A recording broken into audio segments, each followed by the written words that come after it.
Chinese medicine offers a great conceptual model for understanding and treating addiction, the fallbacks, and it's useful for therapists as well as for working with addiction yourself.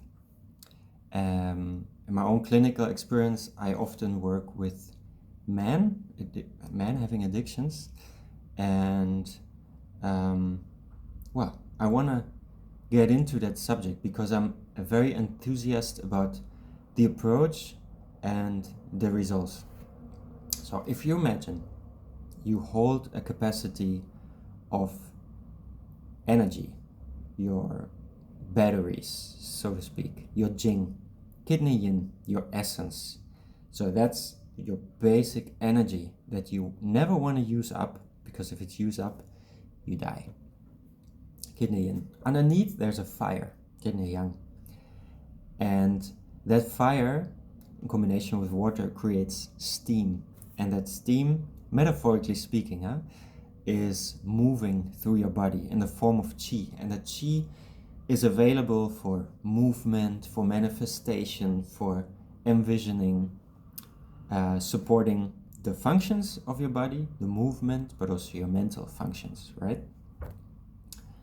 What happens with most addictions is that the qi in the body is stagnating. So in the model of the 5 elements, water is feeding wood, the kidneys feed the liver. And that available energy from the kidneys wants to move through the liver, but it's stagnating here. Stagnating qi in the liver means you don't know where to go in life. You don't know what to do with your essential energy. You have trouble to connect, to authentically express yourself. You have trouble to play, to dance, to love, etc., etc. But naturally, that energy wants to move, wants to flow. If it doesn't flow here, you feel quite terrible. And the more build up of that stagnation you have, the more need there is to move that liver qi. And one thing that does help to move the liver qi, at least temporarily, is, for instance, increasing the fire underneath kidney yin. So what it does, increase the fire, increase the steam, breaking through that liver qi stagnation. So a good example is ejaculation, so porn addiction, right? For a brief moment, it's solving your liver qi stagnation, bam, breaking through. But what you end up with is increasing that fire over and over and over again, depleting your kidney yin. The reservoir is emptying, right? So even though it helps you for the moment to break through the liver qi stagnation, it empties your reservoir and in really bad cases leaves you burned out and shortens your lifespan. It's very severe and largely underestimated what it can do, like excessive ejaculation. That's one example.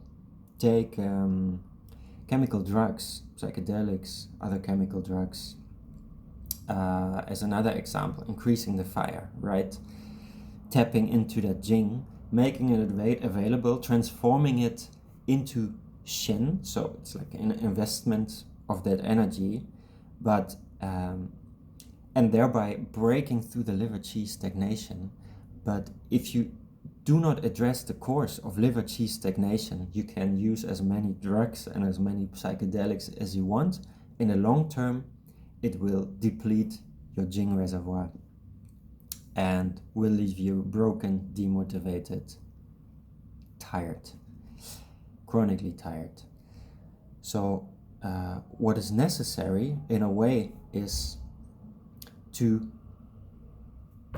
break through that liver qi stagnation without depleting your jing.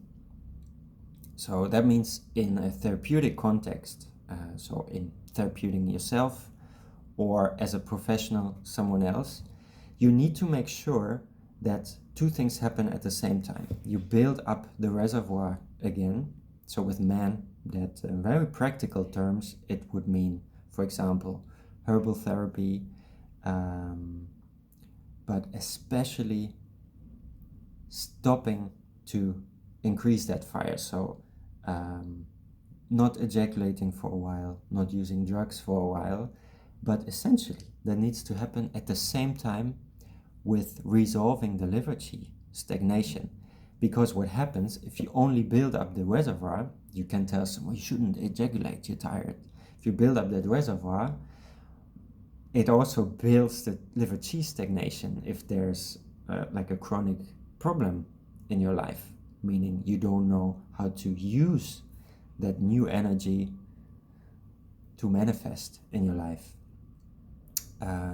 So from a therapeutic standpoint, build up your resource and at the same time find creative ways to use your liver qi stagnation. So to use your liver qi to resolve liver qi stagnation. So in practical terms, that could mean seek for play, playfulness, seek for creative expression, so artistic expressions, but also maybe think of a huge building project. Like in my case, that was a big healing experience, building a huge thing bigger than yourself for a couple months, where you have to use your liver energy to envision the project, think things through, use that available energy and create something that you're really proud of. Another way could be challenge yourself, right? It's another way to say that. Challenging yourself, for instance, with other people together, supporting yourself in a setting of sweat lodge or play fight or some difficult sport. These are all ways to get that liver qi moving. Another great combination is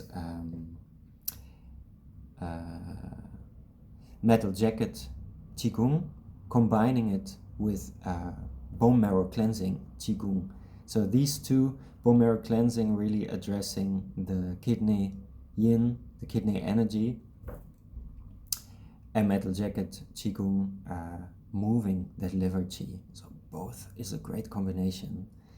So if you don't really know like how to start the process of healing addiction, maybe this can give you some inspiration and some starting point. Of course, life is more difficult than that, but it's important to have some form of compass on where to direct and why. And Chinese medicine offers great understanding into the why and how. Hope this helps. And well, I think I'm going to add some videos on resolving liver qi stagnation through Qigong and also some bone marrow cleansing.